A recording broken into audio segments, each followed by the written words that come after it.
Voici ma traduction, en tant que traducteur littéraire professionnel, cherchant à capturer la voix, le ton et les nuances de l'original. 20 ans de mensonges. Mais je me souvenais du jour où j'avais appris à voler. Je n'arrive toujours pas à digérer ce qui s'est passé il y a 3 semaines, alors j'écris ceci pour essayer de comprendre. Je m'appelle Jason Crawford, j'ai 42 ans, et jusqu'à récemment, j'étais juste un chef de chantier dans le Queens, à me tuer à la tâche. Ma vie, c'était des bottes de chantier pleines de ciment, un pick-up cabossé au pare-brise fissuré, et du café de bodega parce que Starbucks, c'était pour les riches. J'étais invisible, juste un autre bosseur qui construisait une ville où je ne pouvais pas me permettre de vivre décemment. Mon ex-femme, Amy, était hygiéniste dentaire avec ce faux sourire. Nous avons été mariés 12 ans avant qu'elle ne me largue, il y a 3 ans, en disant qu'elle méritait quelqu'un qui puisse vraiment prendre soin d'elle.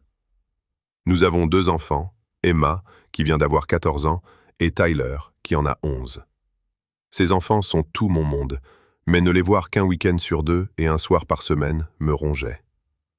Chaque vendredi, ponctuellement à 6h30, je rangeais mes affaires de travail, allumais mon vieil ordinateur portable sur la table de la cuisine et attendais leur appel vidéo. Mon appartement n'avait rien de spécial. 2 minuscules chambres, des fenêtres donnant sur un mur de briques et un radiateur qui faisait un bruit de quelqu'un qui le frappait avec une clé à molette. Mais pendant 30 minutes chaque semaine, ce taudis était le centre de mon univers. Je préparais du café instantané quand l'appel est arrivé 5 minutes en avance, vendredi dernier. Ça aurait dû être un signe, car Amy n'avait jamais été à l'heure pour quoi que ce soit pendant les 12 ans où nous étions ensemble. Le visage d'Emma a rempli l'écran, ses cheveux blonds attachés dans la même queue de cheval que je l'aidais à faire tous les matins avant l'école. « Salut papa, devine quoi? On a un truc énorme à te dire. » Tyler s'est faufilé, bondissant littéralement. « Maman a dit qu'on pouvait te le dire en premier. » Ma poitrine s'est serrée, un mélange d'amour et de douleur. « Qu'est-ce qu'il y a, mon grand? Tu as enfin intégré cette équipe de baseball de voyage? » Tyler a rebondi. « Encore mieux que ça. » Puis la main parfaite d'Amy l'a tirée en arrière et elle s'est placée en plein milieu du cadre. C'est là que j'ai vu la bague. Ce diamant était énorme, scintillant sous ce qui semblait être un véritable lustre en cristal derrière elle. Ce n'était pas l'appartement de 2 chambres pour lequel je lui envoyais de l'argent afin de l'aider à payer. « Jacin, nous devons parler de la situation de la garde, » a-t-elle commencé, sa voix sonnant répétée, comme si elle avait répété ce discours. « Garrett et moi nous marions le mois prochain, et les enfants déménageront dans son penthouse de l'Upper East Side. » Ma tasse de café s'est arrêtée à mi-chemin de ma bouche. « Attends, quoi? C'est qui Garrett, bon sang ?» Elle a eu l'air agacée que je ne connaisse pas déjà Garrett Blackwell. « Nous sommes ensemble depuis 8 mois maintenant. » Elle l'a dit comme si ce n'était rien. Comme si je n'avais pas passé ces 8 mois sans rien entendre de ce type qui allait soudainement vivre avec mes enfants. Il a été formidable avec Emma et Tyler, n'est-ce pas, chérie? Une voix d'homme est venue de hors-champ. Montrons-lui l'endroit, ma belle. La caméra a pivoté et ma cuisine exiguë a soudainement semblé encore plus petite. Il se tenait dans un salon qui semblait tout droit sorti d'Architectural Digest. Des baies vitrées avec vue sur Central Park. Des meubles tout en cuir blanc et du chrome étincelant. Le genre de choses sur lesquelles on aurait peur de s'asseoir avec des enfants. « Papa, il faut que tu vois cet endroit », a dit Emma, arrachant le téléphone des mains de sa mère et tournant sur elle-même. « Il y a un ascenseur à l'intérieur de l'appartement, pas dans l'immeuble, dans l'appartement lui-même. Et ma chambre est plus grande que tout notre ancien appartement. » Tyler a ajouté « Il y a une piscine sur le toit, papa, une vraie piscine. Et une salle de cinéma privée avec ses grands fauteuils inclinables.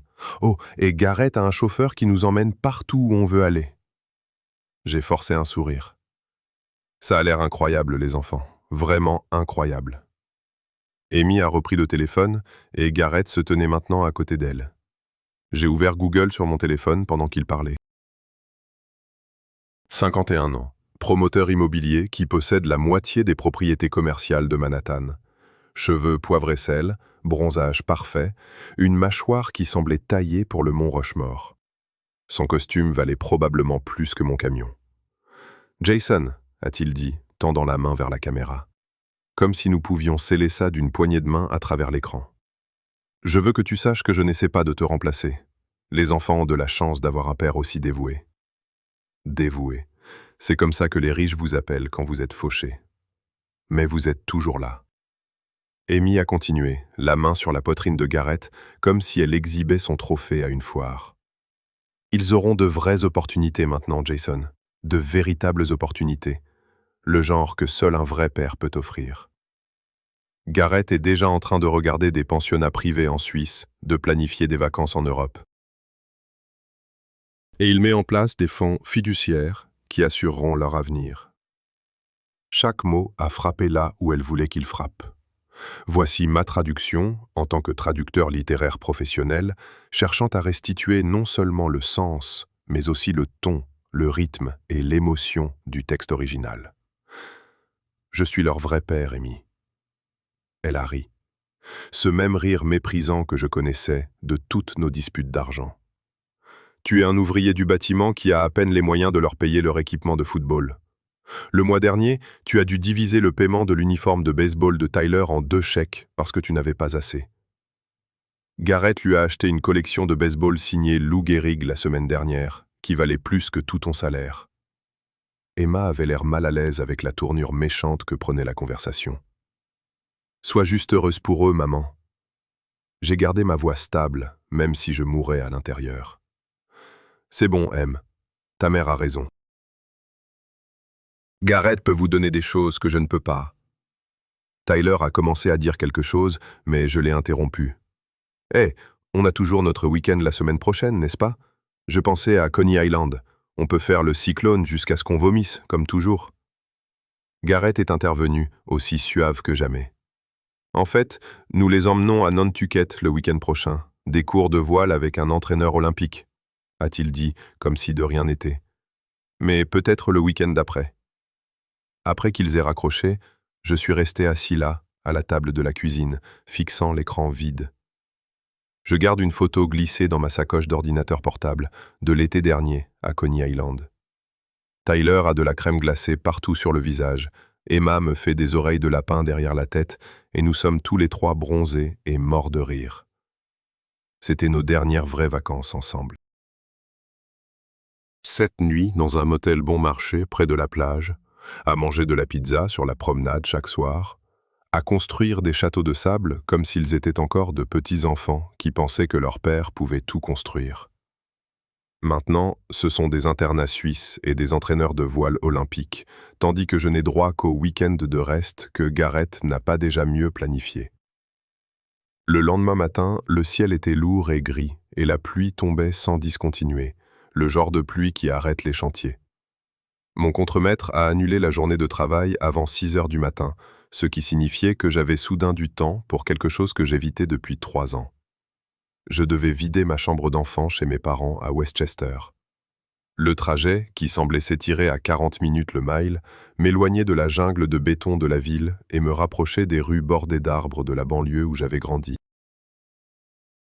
La maison ressemblait exactement à ce dont je me souvenais. Bardage blanc, volets noirs, les nains de jardin ridicules de maman gardant toujours l'allée. Certaines choses ne changent jamais, même quand toute votre vie s'écroule. Mon père, Michael, a ouvert la porte dans sa tenue habituelle du samedi. Un pantalon kaki et un polo de country club, celui qu'il ne pouvait plus vraiment se permettre depuis qu'il était à la retraite. Lui, a-t-il dit au lieu de bonjour. Du classique Michael Crawford, critique immédiate, aucune chaleur. Ta mère s'enquiert de ça depuis 3 ans maintenant. Content de te voir aussi, papa? Ma mère, Hélène, est entrée de la cuisine, s'essuyant les mains sur son tablier. Elle avait mieux vieilli que papa, ses cheveux gris toujours coiffés dans le même salon où elle allait depuis, genre, 30 ans. Jason, je ne t'attendais pas aujourd'hui. As-tu déjeuné?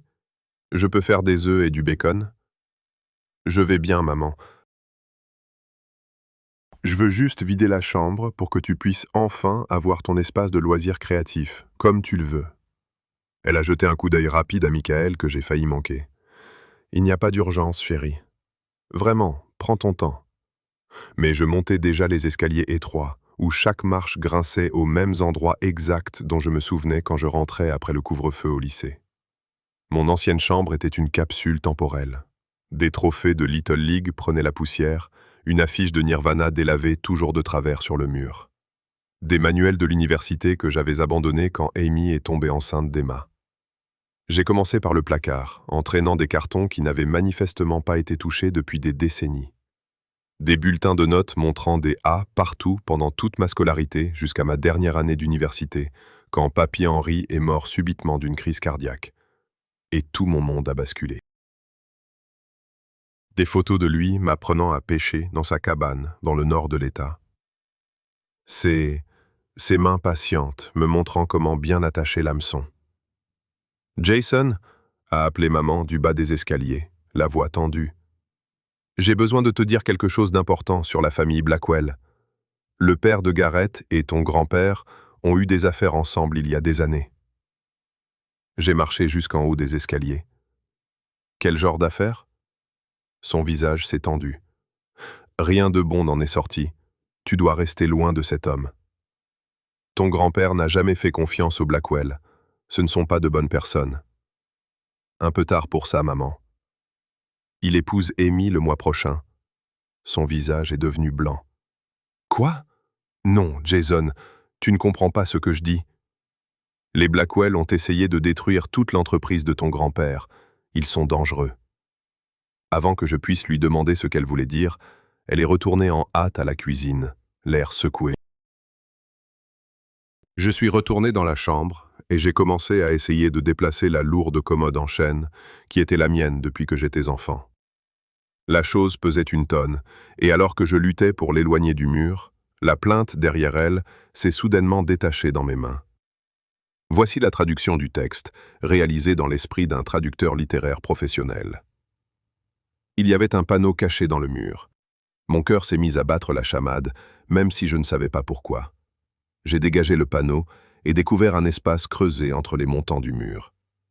À l'intérieur se trouvait une mallette en cuir, le cuir encore souple malgré son âge, avec des lettres dorées gravées sur le devant. Jason Henry Crawford, mon nom complet. Celui que Papy Henry avait insisté pour me donner afin que je sois son homonyme, malgré les objections de papa à l'époque. Jason! La voix de maman, aiguë et effrayée, venait de l'embrasure de la porte. Je me suis retourné, tenant la mallette. Elle avait l'air d'avoir vu un fantôme. « Où as-tu trouvé ça ?» Je l'ai brandi. « Maman, qu'est-ce que c'est que ça ?» Ses mains tremblaient. « Remets-le à sa place tout de suite, Jason. Ce n'est rien d'important. » Juste de vieux papiers de ton grand-père qui n'ont aucune importance. Mais ses mains tremblaient, et elles reculaient, en fait. Comme si je tenais une bombe amorcée. Les pas lourds de Michael montaient les escaliers en martelant le sol. « Hélène, qu'est-ce qui ne va pas? Qu'est-ce qui se passe ?» Il a jeté un coup d'œil à la mallette, et son visage est passé de l'inquiétude à la fureur pure et simple. D'un coup. « D'où ça sort ?» C'était caché derrière ma commode, derrière un panneau que quelqu'un avait creusé dans le mur. Michael a tendu la main pour l'attraper, essayant de me l'arracher, mais je l'ai retiré. « Donne-la-moi, tout de suite. » J'ai reculé. « Pas question, il y a mon nom dessus. » Son visage était rouge. « Je suis ton père. Tu feras ce que je dis. J'ai 42 ans, papa. Cette époque est révolue. » Hélène pleurait vraiment maintenant, de vraies larmes. « Michael, il faut qu'on lui dise. Ça fait 20 ans, on ne peut pas continuer comme ça. » Je les ai regardés. « Me dire quoi ?» Michael a attrapé son portable. « David, viens ici, tout de suite.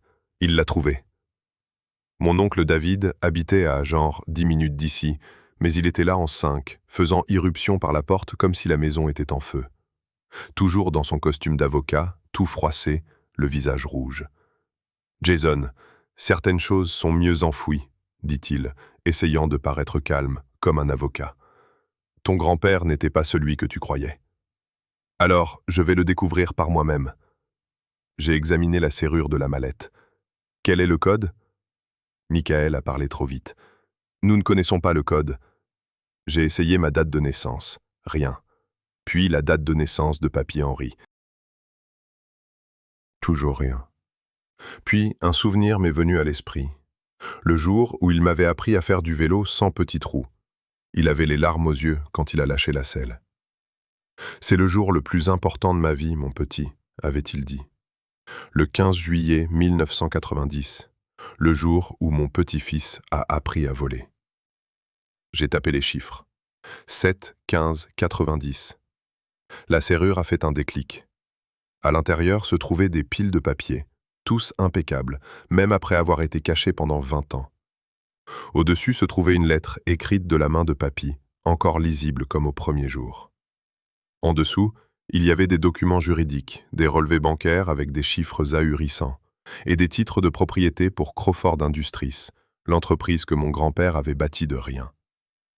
J'ai pris la lettre, les mains tremblantes, et j'ai commencé à lire, tandis qu'il restait là, figé.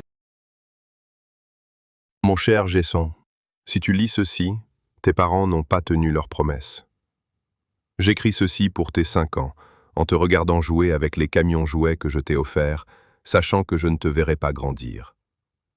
Maman sanglotait. Le visage de papa était de pierre. J'ai continué à lire. Je lègue tout, y compris Crawford Industries et ma fortune, à mon petit-fils, Jason Henry Crawford, à lui être transféré le jour de ses 21 ans. Valeur actuelle, 100 millions de dollars. Si Michael conteste cela, il perd son emploi et sa pension. La pièce a explosé. Cette entreprise était la mienne. Michael a claqué son poing sur mon bureau, faisant sauter les trophées. J'y ai travaillé pendant 15 ans. Tu l'as mérité? Rétorqua sèchement Hélène. Tu as détourné des fonds pendant 15 ans, Michael. Henry l'a découvert une semaine avant de mourir. Il a fait vérifier tout par les comptables. Tu as volé plus de 200 000 dollars. Je les ai fixés, avec la pression de tomber.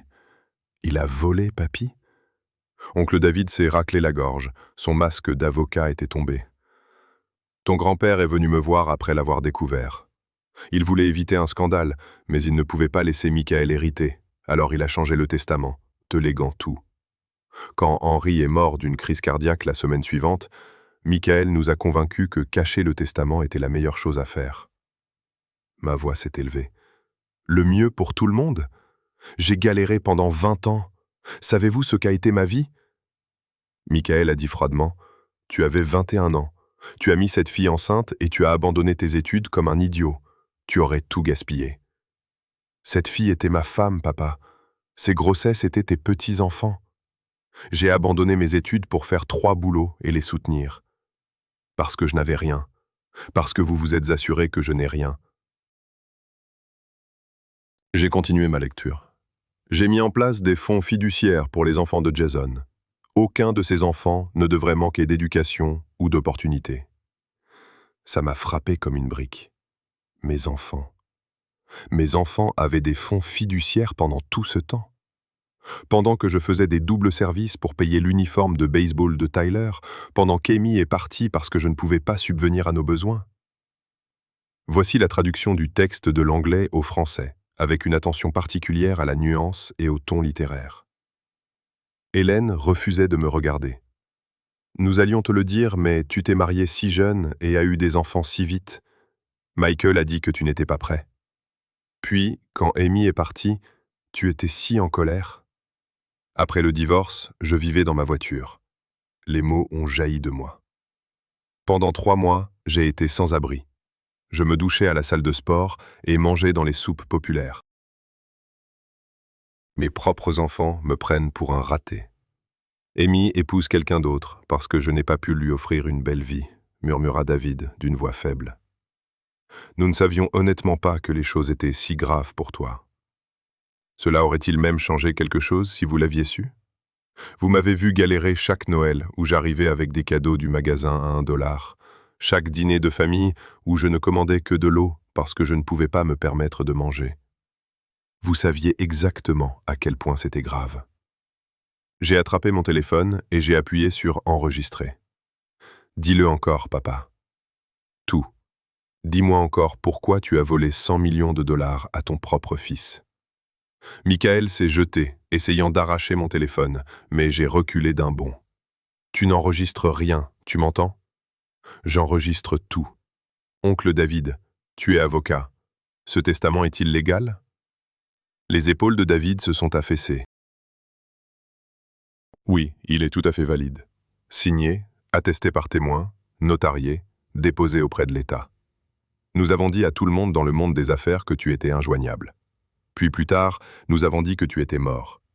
Je n'en revenais pas. Vous avez dit aux gens que j'étais mort? Il a hoché la tête lentement. Juste les contacts professionnels et le conseil d'administration de Crawford Industries.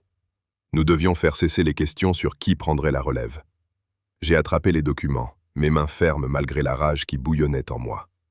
Vous avez volé toute ma vie. Vous avez volé l'avenir de mes enfants. Vous avez laissé mon mariage s'effondrer. Vous m'avez vu me casser le dos sur des chantiers de construction pendant que vous vous asseyiez sur des millions qui m'appartenaient. Hélène demanda alors que je me dirigeais vers la porte. « Où vas-tu » Je me suis retourné. Reprendre ce qui est à moi. Et si l'un de vous essaie de m'arrêter, je m'assurerai que tout le monde sache ce que vous avez fait. De la prison pour détournement de fonds, fraude et faux et usage de faux. Les journaux locaux adoreraient cette histoire. Le respecté directeur de banque Michael Crawford, l'estimé professeur Hélène Crawford, l'avocat à succès David Crawford, tous de simples voleurs. Le visage de Michael est devenu violet. « Tu n'oserais pas apporter cette honte à cette famille. » Je l'ai regardé droit dans les yeux. « Tu as apporté la honte à cette famille il y a 20 ans, papa. Je vais juste m'assurer que vous payez enfin. » Le lundi matin, j'ai appelé Crawford Industries depuis mon camion, garé juste devant leur siège social à Manhattan. Le bâtiment était un gratte-ciel de 40 étages de verre et d'acier, le nom de mon grand-père gravé dans le marbre au-dessus de l'entrée. J'étais passé devant des centaines de fois, en travaillant sur des chantiers à proximité, sans jamais savoir que cela aurait dû être à moi. « Crawford Industries, comment puis-je diriger votre appel ?» J'ai stabilisé ma voix. « Je dois parler à Nathan Pierce, le PDG.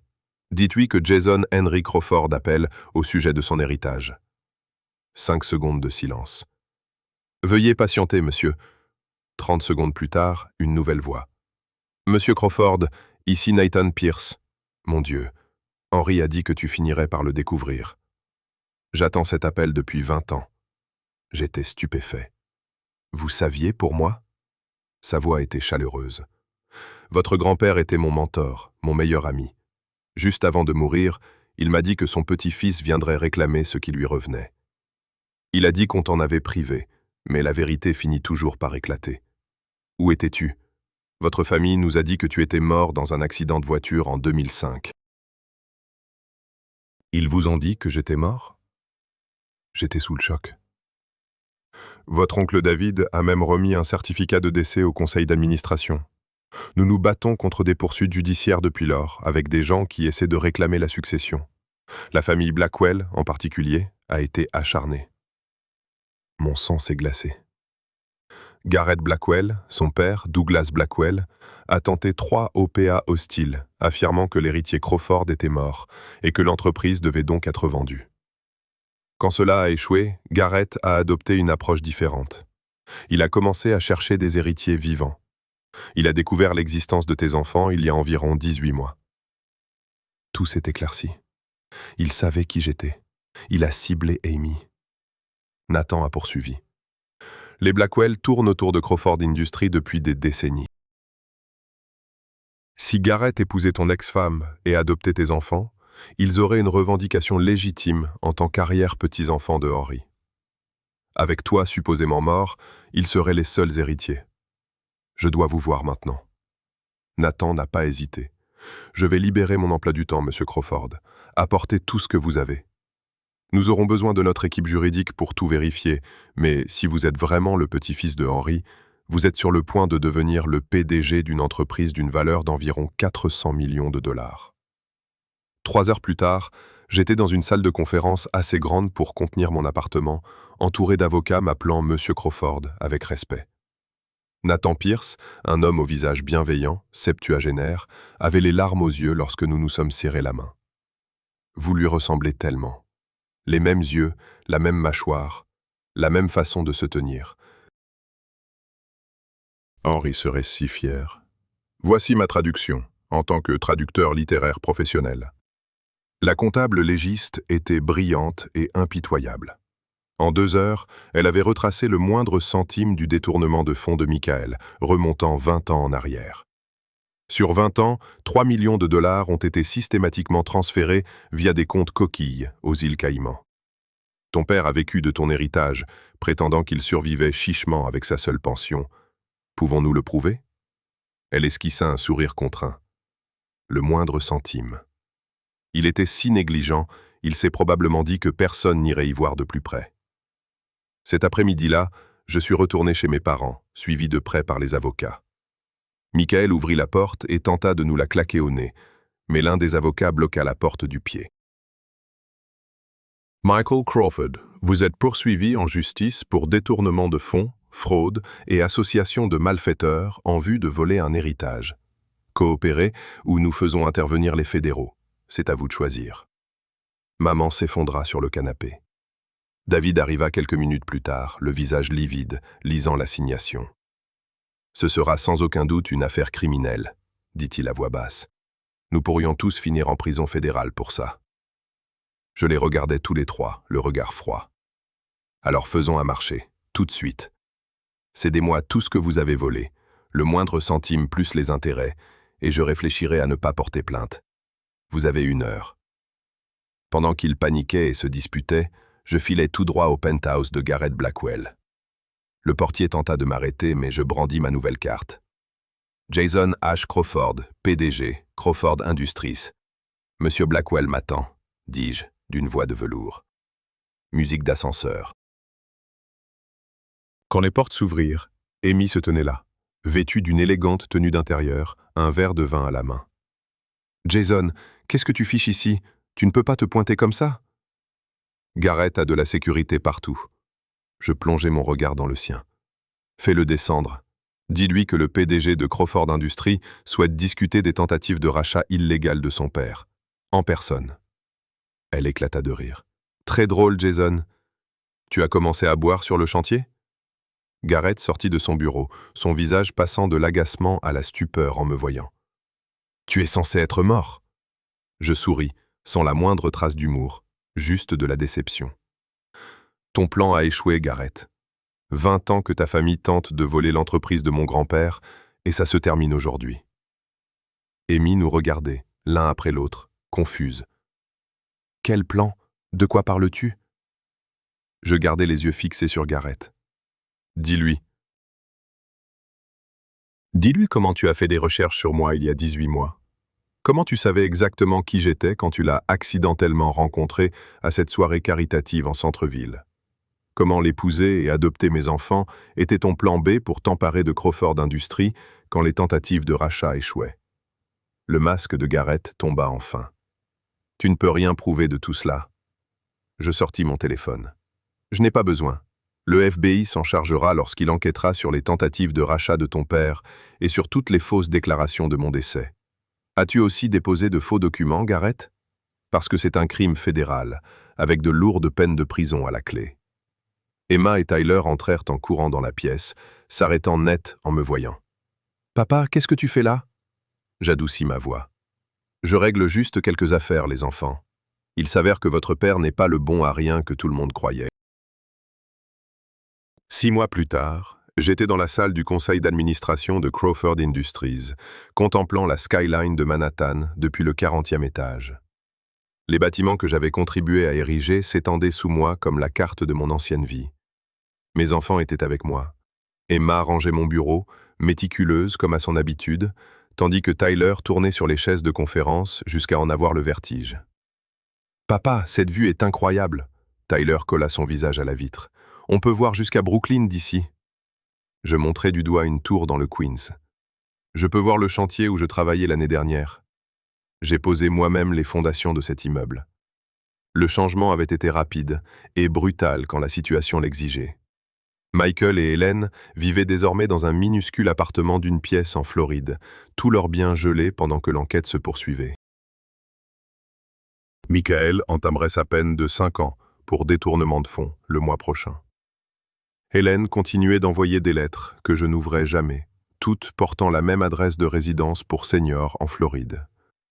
David avait perdu son permis d'exercer en tant qu'avocat, définitivement. Le barreau n'apprécie guère les avocats qui falsifient des certificats de décès et volent des héritages. Aux dernières nouvelles, il était parajuriste à Buffalo, gagnant 30 000 $ par an, et vivait dans un studio au-dessus d'un restaurant chinois. Le mariage d'Amy et Garrett n'eut jamais lieu.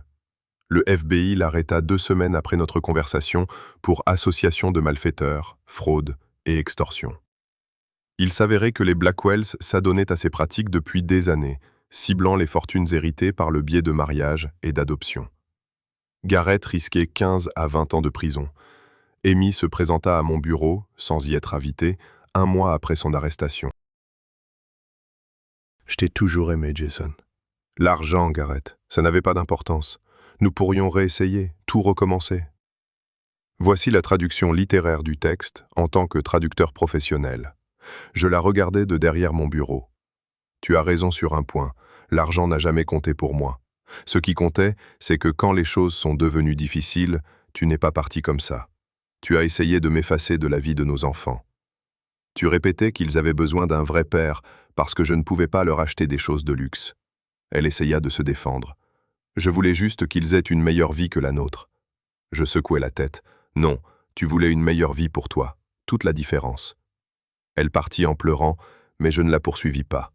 Mieux vaut brûler certains ponts définitivement. La meilleure revanche vint des enfants eux-mêmes. Ils m'ont choisi, sans hésitation, pour vivre à plein temps avec moi.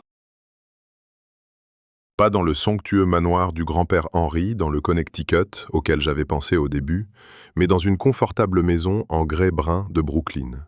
Agréable, mais pas ostentatoire, avec un vrai jardin pour le baseball et une cuisine où nous préparions vraiment le dîner ensemble chaque soir. Un soir, alors que nous préparions des spaghettis maison, Emma dit « Papa, maman s'est totalement trompée en disant que tu devais changer. Tu étais déjà parfait. Tu ignorais simplement que tu étais riche. » J'éteignis la cuisinière. « Être riche ne fait pas de toi un bon père, Em. » Elle sourit. « Je sais.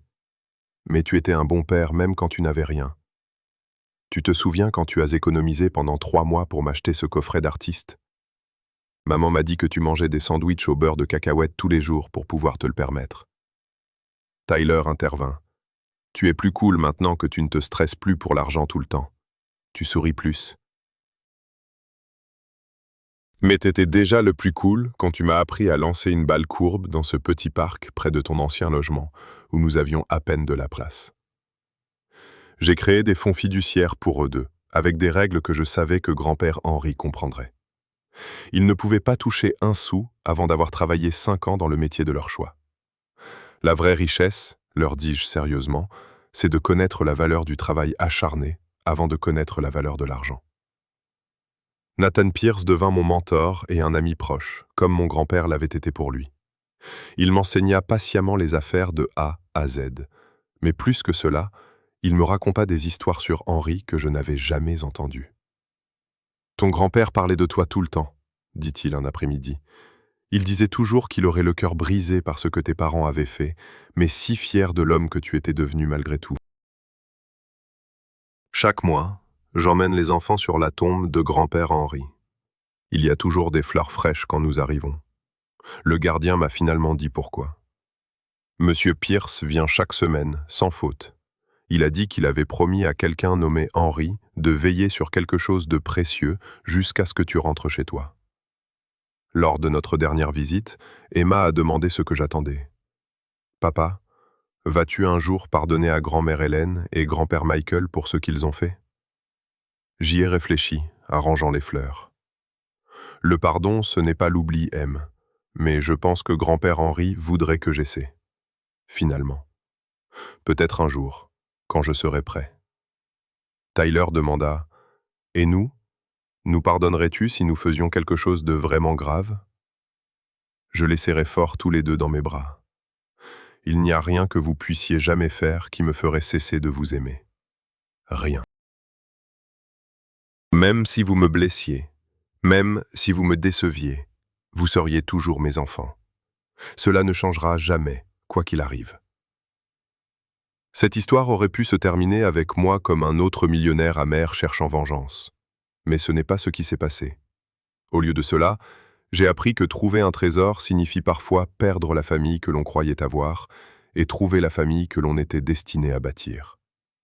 Le vrai cadeau de mon grand-père n'était pas l'argent, c'était de me donner la chance de devenir l'homme qu'il savait que je pouvais être. Certaines personnes héritent de fortune, d'autres n'héritent que de problèmes. J'ai eu les deux en même temps, et d'une certaine manière, cela a fait toute la différence. Les meilleurs héritages ne sont pas une question d'argent, mais de la force que l'on trouve en soi pour reconstruire quand tout s'effondre.